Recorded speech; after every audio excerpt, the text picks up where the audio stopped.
You think Depression-era cooking was all about sad, flavorless gruel? Think again. These vintage one-pan dinners served up some of the most economical, satisfying, and surprisingly delicious meals in American home cooking history. From Hamburger Hash that stretched a pound of meat to feed 6 people, to sardine and potato hash that cost pennies but packed serious nutrition. These aren't dusty cookbook relics. They're real dishes that kept real families fed through economic hardship, wartime rationing, and tight budgets across every American kitchen from the 1930s through the 1970s. Let's dig into 25 vintage one-pan recipes you never knew were actually the original meal prep solutions that made surviving on fixed incomes not just possible, but downright tasty. Hamburger Hash. When a pound of ground beef had to feed an entire household during the 1930s Depression, resourceful cooks turned to Hamburger Hash. This wasn't laziness. This was survival mathematics with a skillet. Families couldn't afford straight portions of meat, so they mixed that precious half-pound of ground beef with diced potatoes, onions, and whatever vegetables needed using up. Brown your ground beef in a cast-iron skillet until you get those crispy, flavorful edges. Drain most of the fat, but save it for cooking. Toss in diced raw potatoes cut small enough to cook through in 15 minutes. Add chopped onions that caramelize into sweet, savory bits.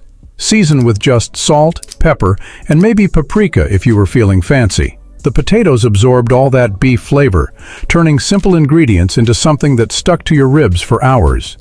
This wasn't just cheap food. It was social strategy. Serving Hamburger Hash meant you were practical and resourceful, not poor. Church ladies swapped hash variations like trading cards.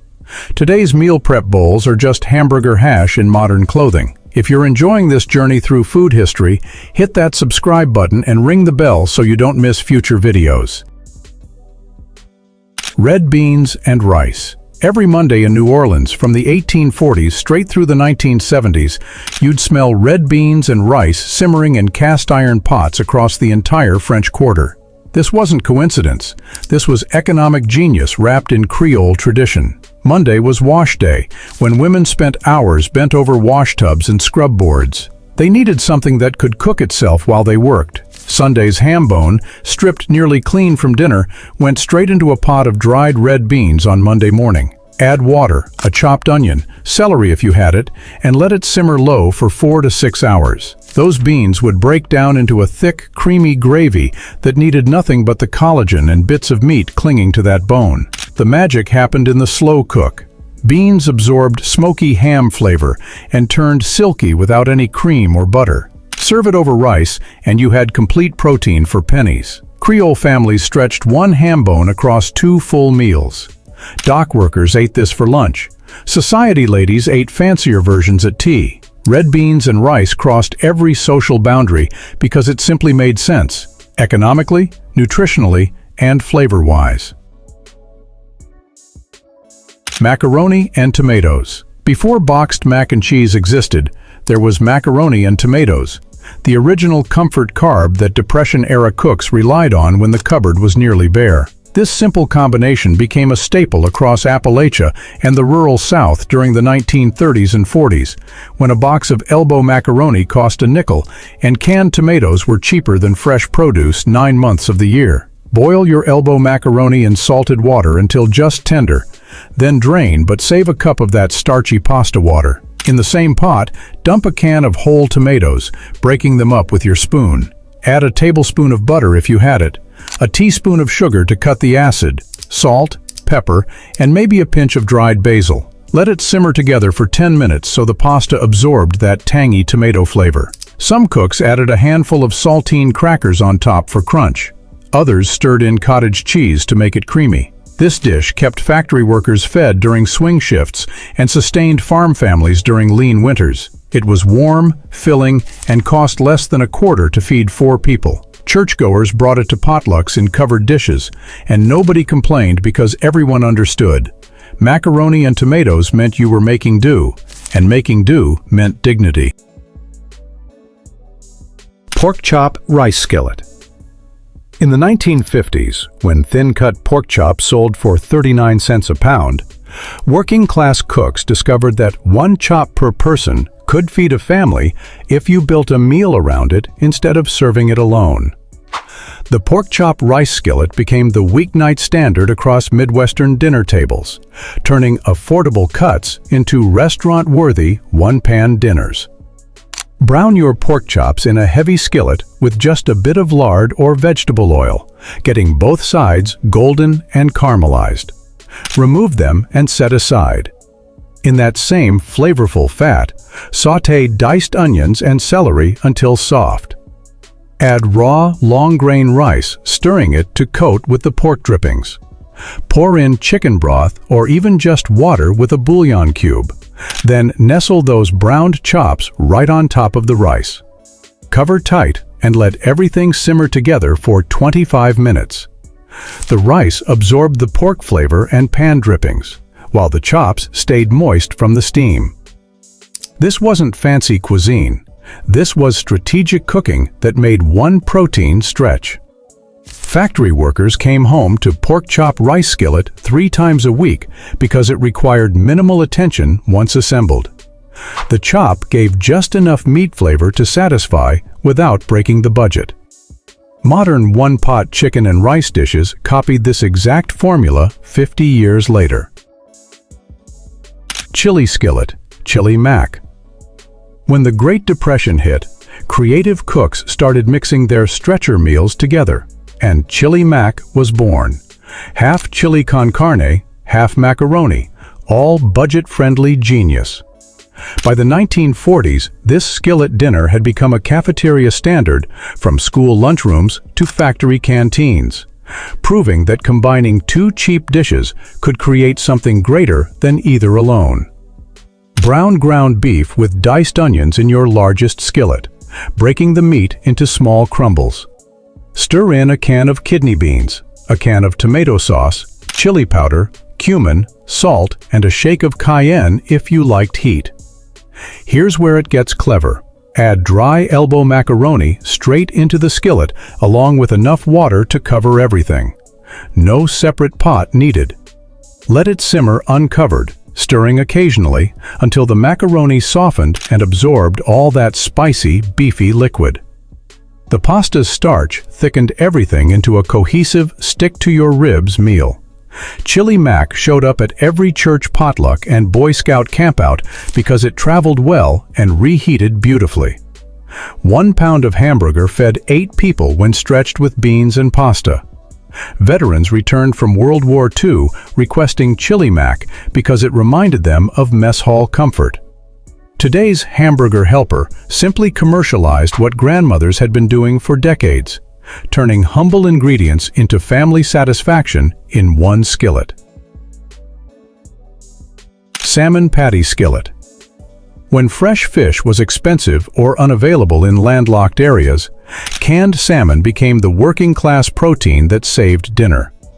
During the 1930s through the 60s, salmon patty skillets fed millions of families who lived nowhere near an ocean, bringing seafood nutrition to kitchen tables for less than $1 per meal.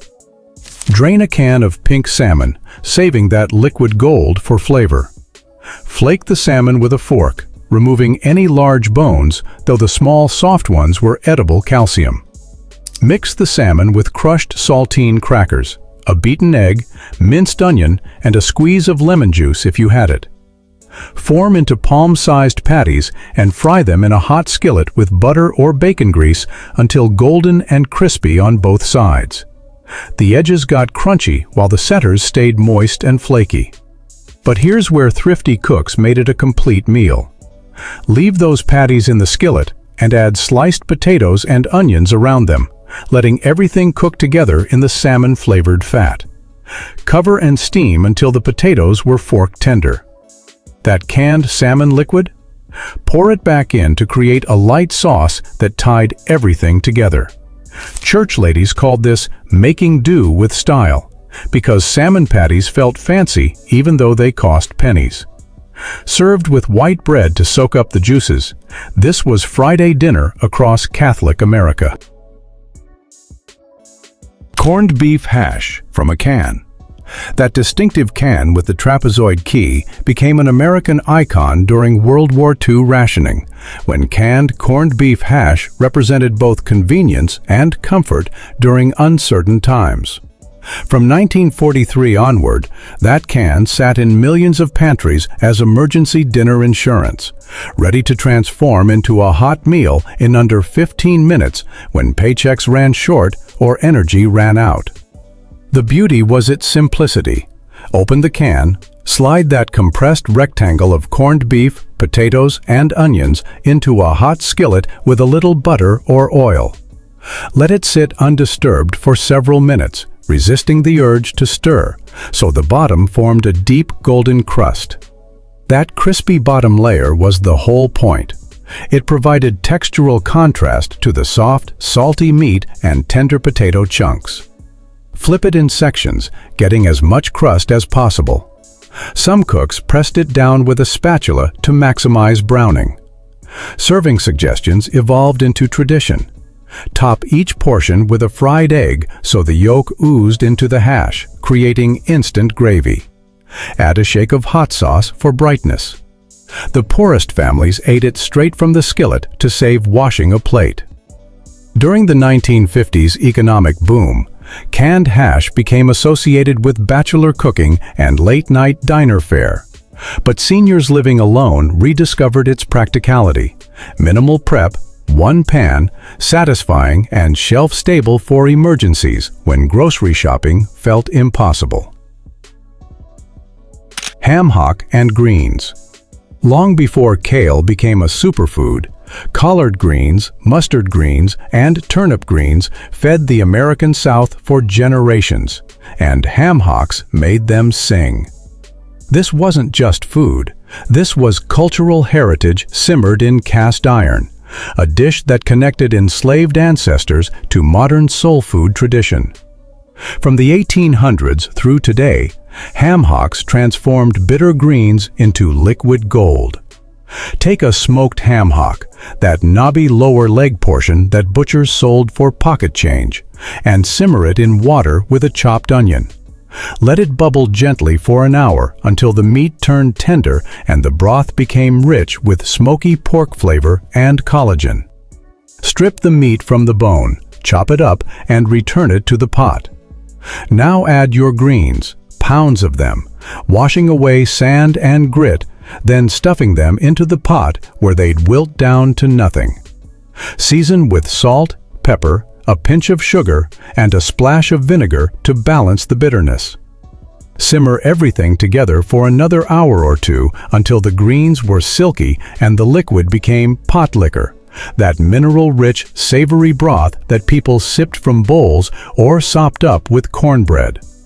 This dish fed field workers and sharecroppers, providing iron, vitamins, and sustenance. One ham hock stretched across multiple meals, and the leftover pot liquor became soup base for the next day. Fried cabbage and sausage. Cabbage was the vegetable that wouldn't quit. Stored in root cellars through brutal winters, cost pennies even during economic collapse, and fed families when nothing else grew. Pair it with cheap pork sausage, and you had fried cabbage and sausage, a German-American classic that sustained immigrant communities and became weeknight standard from the 1880s through the 1970s. Slice pork sausage into thick coins and brown them in a deep skillet until the fat rendered out and the edges crisped up. Remove the sausage, but leave that flavorful grease behind. Slice half a head of cabbage into thick ribbons and dump it into the hot fat. It seemed like too much cabbage, piled high and overflowing, but patience paid off. As it cooked down, that mountain of cabbage wilted into a sweet, tender heap, absorbing all the smoky pork flavor. Season with salt, pepper, and caraway seeds if you wanted traditional German flavor. Some cooks added a splash of vinegar for brightness, or a pinch of sugar for caramelization. Return the sausage to the pan and toss everything together. The cabbage turned golden at the edges, soft in the middle, infused completely with sausage essence. This meal cost less than 50 cents and fed 4 people. Polish, German, and Irish families served variations at every holiday and weeknight. Today's everything but the kitchen sink skillet meals trace their lineage directly back to fried cabbage and sausage, proof that peasant food could taste rich. Neckbones and potatoes.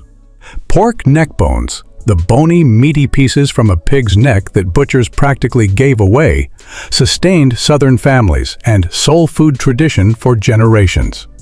These weren't premium cuts. These were the parts left over after everything else sold. But slow-cooked with potatoes, neckbones created falling-apart tender meat and rich, gelatinous gravy that made poverty taste like Sunday dinner. Season neckbones generously with salt, pepper, garlic powder, and paprika. Then brown them in a Dutch oven or large skillet until they developed color and flavor. Add sliced onions and let them soften in the pork fat. Pour in just enough water to barely cover the bones. Add a bay leaf, then cover and simmer low and slow for at least 2 hours. The meat needed time to relax and tenderize, falling off the bones into silky shreds. After an hour, add quartered potatoes to the pot. They'd steam tender while absorbing all that porky flavor and collagen-rich broth. The liquid reduced and thickened naturally from the bone's gelatin, creating gravy without any flour or thickeners. The potatoes broke down slightly at the edges, melting into the sauce. This was economic genius wrapped in tradition. 1.5 pounds of neckbones cost less than $1, but fed 6 people when stretched with potatoes. African American families passed down neckbone recipes through oral tradition, turning butcher scraps into cultural heritage. Every bite carried history, resilience, and the knowledge that resourcefulness was its own kind of wealth. Tomato gravy over rice. In the Deep South, when meat was scarce but the garden was producing, cooks created tomato gravy, a meatless sauce that satisfied like comfort food should. From the 1920s through the Depression and beyond, tomato gravy over rice became the "we're broke but we're eating good" dinner that proved you didn't need protein to fill stomachs and warm hearts. Start with bacon grease or butter in a heavy skillet, then whisk in a few tablespoons of flour to make a roux. Let it cook until golden and nutty, then slowly pour in a can of crushed tomatoes or fresh tomatoes if summer blessed you with abundance. Whisk constantly to avoid lumps. Season generously with salt, black pepper, a pinch of sugar to tame the acid, and maybe a sprinkle of dried basil. Let it bubble and thicken into genuine gravy consistency, rich enough to coat the back of a spoon. Serve it ladled over white rice, and suddenly, a meal with no meat felt substantial and satisfying. The gravy's richness came from technique and fat, not expensive ingredients. Children sopped it up with white bread. Adults appreciated how it stretched the grocery budget another day. Sharecroppers and tenant farmers ate tomato gravy multiple times weekly. Church cookbooks featured a dozen variations. This was proof that poverty cooking could still mean delicious cooking when knowledge and skill substituted for money. Bean and bacon simmer.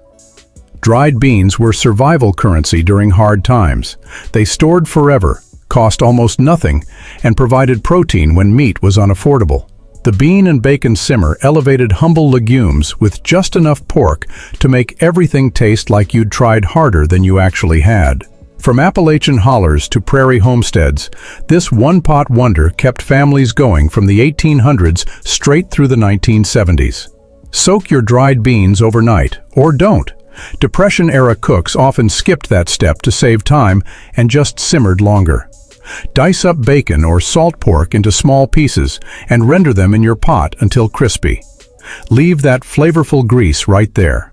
Add the drained beans, cover them with fresh water, and toss in a chopped onion, bay leaf, and generous pinches of salt and pepper. Let everything simmer gently for 2 to 3 hours until the beans turned creamy and the bacon melted into the dish. The magic happened as beans broke down, thickening the cooking liquid into a rich, silky sauce without adding any cream or butter.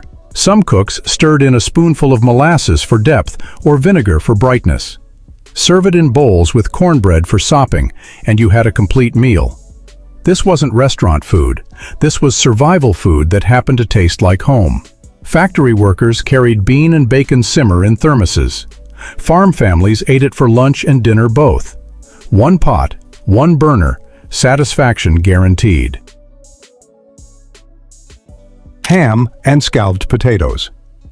When the Sunday ham was eaten down to the bone, thrifty cooks diced up every last bit of meat clinging to the edges and turned it into ham and scalloped potatoes, the Monday night transformation that made leftovers feel like a completely new meal. This casserole-style skillet dinner dominated American kitchens from the 1940s onward, proving that yesterday's luxury could become tomorrow's economy meal. Slice potatoes paper thin. The thinner, the better, because they'd cook faster and absorb more flavor. Layer them in a greased skillet with diced leftover ham scattered between each layer. Make a simple white sauce by whisking flour into melted butter, then slowly adding milk until it thickened. Season with salt, pepper, and a tiny pinch of nutmeg if you were feeling fancy. Pour that sauce over the layered potatoes and ham until barely covered. Cover the skillet tightly and cook on low heat for 45 minutes, checking occasionally to prevent scorching. The potatoes would steam tender while absorbing the ham's salty richness and the cream sauce. Uncover for the last 10 minutes to let the top brown slightly. This was church supper food, potluck perfection, the dish that arrived in a covered skillet and disappeared first. Families that couldn't afford to waste a scrap of Sunday dinner stretched one ham across 3 meals. Modern au gratin potatoes are just expensive versions of this working-class classic. Sausage gravy over biscuits. Before it became trendy brunch fare, sausage gravy over biscuits was survival food for farmers, loggers, coal miners, and anyone who needed 3,000 calories to fuel manual labor. This Southern breakfast turned dinner sustained the working class from the 1800s onward, providing maximum energy from minimal ingredients when paychecks barely covered rent. Crumble breakfast sausage into a cast-iron skillet and cook until browned and crumbly, breaking it into tiny pieces. Here's the crucial part. Don't drain that fat. You need it. Sprinkle flour directly over the cooked sausage and stir it into the grease, creating a roux right there in the pan. Let it cook for a minute, then slowly pour in whole milk, whisking constantly to prevent lumps. Keep adding milk until you reached thick, creamy gravy consistency. Season aggressively with black pepper and salt. The gravy should be thick enough to coat biscuits without sliding off, but pourable enough to soak in. Split open hot biscuits, homemade if you had time, canned if you didn't, and ladle that peppery, sausage-studded gravy over top until everything was drowning in creamy, savory goodness. Miners ate this at 4 a.m. before descending into shafts. Farm families served it for dinner when the budget was tight. Veterans remembered it from basic training mess halls. 1 pound of sausage and a quart of milk fed 6 people. That's not cooking. That's survival mathematics that happens to taste incredible. Creamed chipped beef on toast. World War II soldiers knew it by a different name, one we can't print here. But creamed chipped beef on toast became iconic military food that transitioned into civilian life when veterans came home craving that weird comfort food they'd complained about overseas. From the 1940s through the 1970s, this love-it-or-hate-it dish showed up on diner menus and home tables as the ultimate cheap, filling emergency dinner. Start with dried chipped beef. Those paper-thin slices of heavily salted, dried beef that came packed in glass jars. Rinse them under cold water to remove excess salt. This step was crucial, or you'd end up with something inedible. Tear the beef into small pieces. Make a thick white sauce by melting butter, whisking in flour, then slowly adding milk until it became gravy thick. Stir in the chipped beef and let everything simmer together for a few minutes. The beef rehydrated in the creamy sauce, turning tender while adding its distinctive, salty, slightly funky flavor. Pour it over toasted white bread, and you had a meal that cost maybe 30 cents and filled you up completely. Some cooks added a pinch of cayenne for heat or Worcestershire sauce for depth. This was bachelor food, widow food, late-night shift food. The meal you made when you were too tired or broke to try harder, but still needed something hot and satisfying. GI families served it nostalgically. Others avoided it forever. But it fed millions regardless. Liver and onions with gravy. Before everyone decided they hated liver, it was the cheapest protein at the butcher counter, sometimes free if you bought other cuts.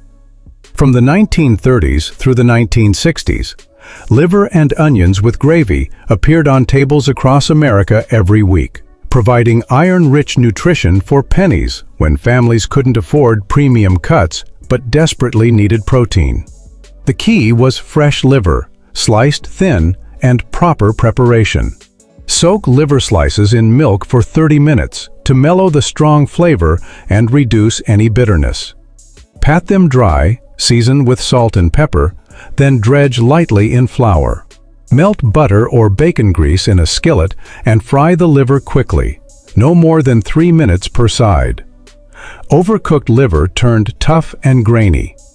Properly cooked liver stayed tender and slightly pink inside. Remove the liver, and in that same flavorful pan, cook sliced onions until deeply caramelized and sweet.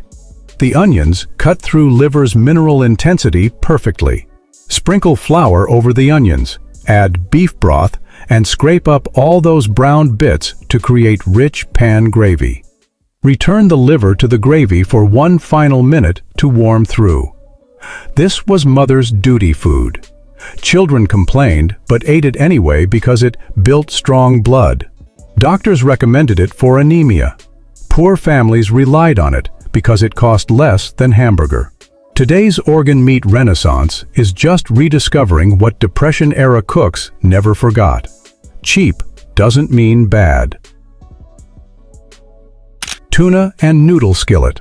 When the pantry held nothing but canned tuna and a box of egg noodles, resourceful cooks turned it into tuna and noodle skillet, the stovetop version of tuna casserole that saved dinner on paycheck-stretching nights. This 1950s kitchen staple fed families quickly and cheaply, requiring nothing but shelf-stable ingredients and one pan.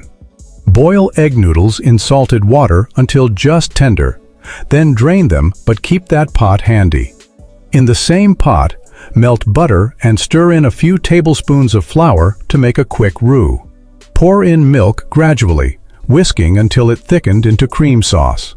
Add drained canned tuna, flaking it with a fork, plus a can of cream of mushroom soup if you had it, or just more milk if you didn't. Stir in frozen peas straight from the freezer, a handful of shredded cheese, salt, pepper, and a squeeze of lemon juice to brighten everything. Return the cooked noodles to the pot and fold everything together until the noodles were coated in that creamy, tuna-studded sauce. Some cooks added crushed potato chips on top for crunch. Others just served it straight from the pot into bowls. This was Wednesday night dinner, busy parent dinner, I forgot to defrost meat dinner. Canned tuna cost 30 cents. One can stretched across 4 servings. Church cookbooks devoted entire sections to tuna variations. Modern pantry pasta dishes are just rebranded versions of this working-class classic that never went out of style because it simply worked. Stuffed pepper skillet. Traditional stuffed peppers required careful hollowing, individual assembly, and oven baking. Too much fuss for weeknight cooking when time and energy were scarce.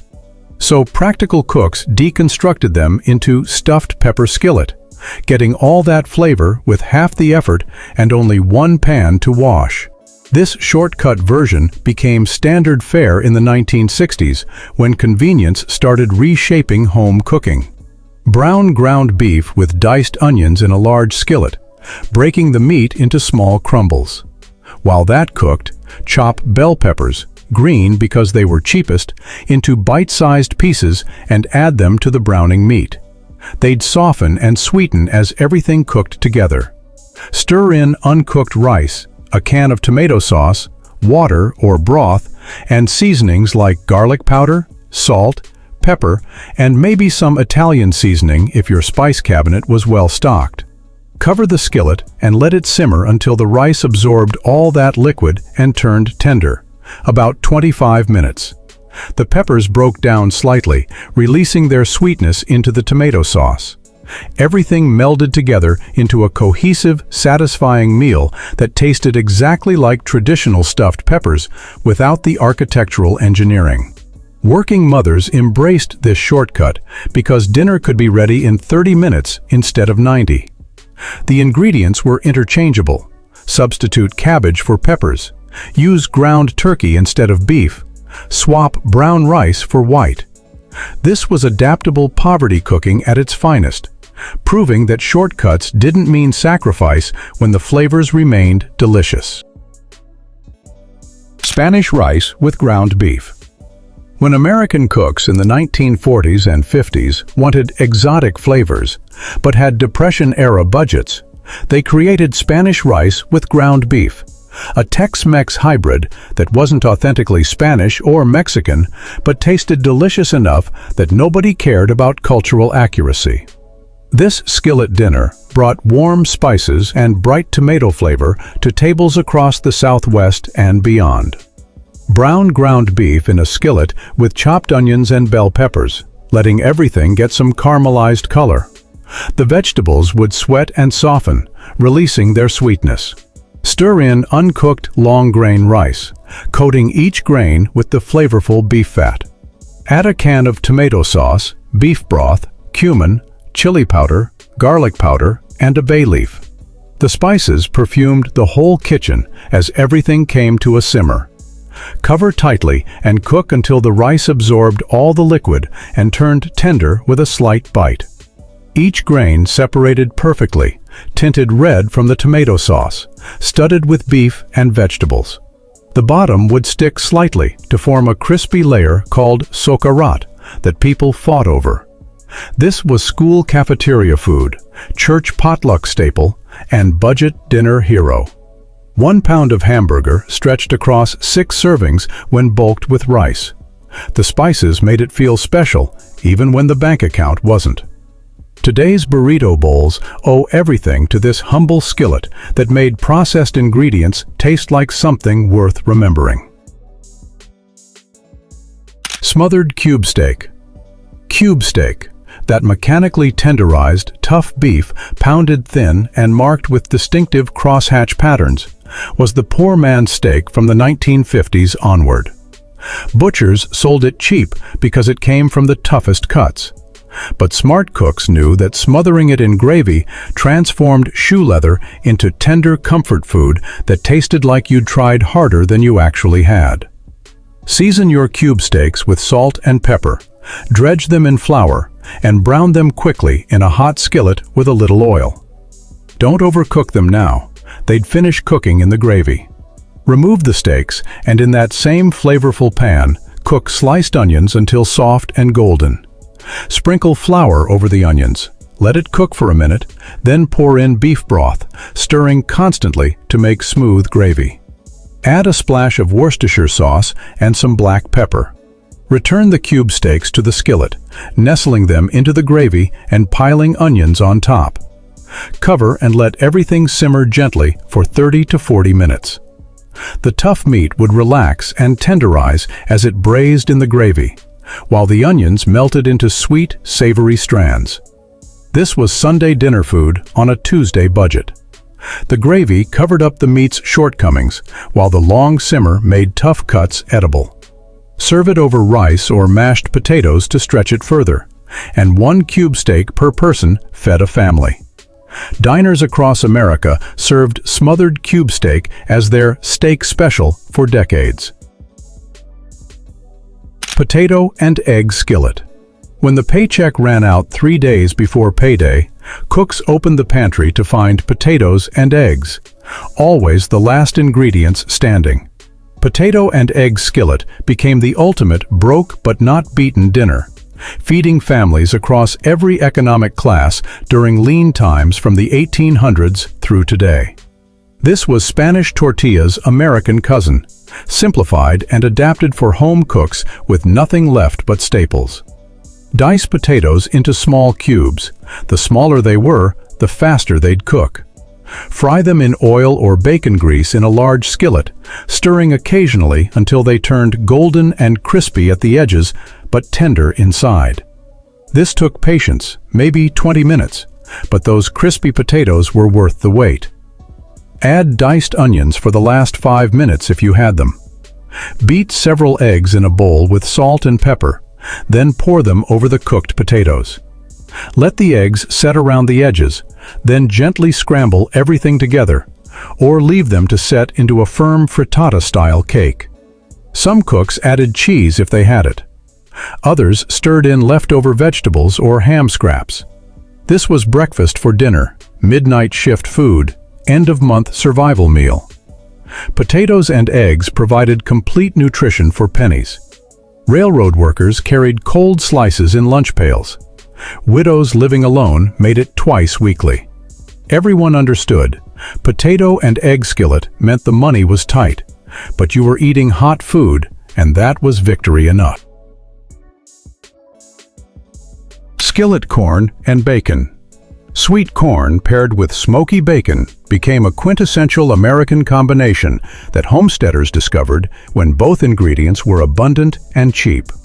Skillet corn and bacon brought summer's sweetness to the dinner table year-round, once canned and frozen corn made it possible, feeding families from the 1920s onward with a side dish substantial enough to become dinner itself. Dice bacon into small pieces and render it in a large skillet until the fat melted out and the bacon turned crispy. Some cooks removed the bacon bits and saved them. Others left them in for extra texture. Pour off most of the grease, leaving just enough to coat the pan. Add either fresh corn kernels cut from the cob, canned corn well drained, or frozen corn straight from the bag. The corn would sizzle and pop in the hot bacon fat, taking on smoky, salty flavor. Season with just salt, pepper, and maybe a pinch of sugar to enhance the corn's natural sweetness. Some Southern cooks stirred in a spoonful of butter or cream to make it richer. Let the corn cook until it caramelized slightly at the edges, developing deep, sweet flavor that contrasted perfectly with the bacon's saltiness. This was picnic food, church supper staple, and holiday side dish that people remembered fondly. But for families on tight budgets, skillet corn and bacon became dinner itself, served over rice or with cornbread for sopping. 4 ears of corn and a few bacon strips fed 6 people. That's not a side dish. That's survival disguised as celebration. Hobo Stew. During the Depression, transient workers riding the rails shared recipes for hobo stew, one-pot meals made from whatever ingredients could be scrounged, begged, borrowed, or occasionally stolen. By the 1940s, hobo stew had evolved from necessity cooking into nostalgic home cooking, with housewives making sanitized versions using affordable ground beef and canned vegetables. Brown ground beef in a large pot with diced onions, breaking the meat into small pieces. Once browned, don't bother draining the fat. You needed every calorie. Add canned mixed vegetables, canned tomatoes, canned kidney beans, and diced potatoes if you had any. Pour in just enough water or tomato juice to cover everything. Season with salt, pepper, and whatever spices sat in your cabinet, chili powder, garlic powder, or even just a shake of Worcestershire sauce. Let it simmer until the potatoes turned tender and all the flavors melded together into something greater than its humble parts. The vegetables broke down, creating a thick, hearty stew that stuck to your ribs and warmed you from the inside out. This wasn't refined cooking. This was throw everything in the pot and hope it works cooking that somehow always worked. Veterans made it in VFW halls. Scout troops cooked it over campfires. Poor families relied on it weekly because one pot of Hobo Stew provided dinner tonight and lunch tomorrow. Nobody pretended it was fancy, but everyone agreed it was filling. And when you're hungry, filling beats fancy every single time. These 25 one-pan dinners represent more than just recipes from bygone eras. They're edible proof of American resilience, creativity, and the refusal to be defeated by economic hardship. From Hamburger Hash that stretched ground beef to feed entire families, to sardine and potato hash that provided nutrition when refrigeration was limited. Each dish tells a story of making do with dignity. Pull out that cast iron skillet. Open that can of beans. Dice those potatoes. You're not just making dinner. You're continuing a legacy of resilience, one economical, satisfying meal at a time. And if you try any of these recipes, let me know in the comments which ones brought back memories or surprised you with how delicious budget cooking can actually be. Because the best recipes aren't always the fanciest. Sometimes they're just the ones that keep showing up, decade after decade, feeding families and creating memories one affordable pan at a time.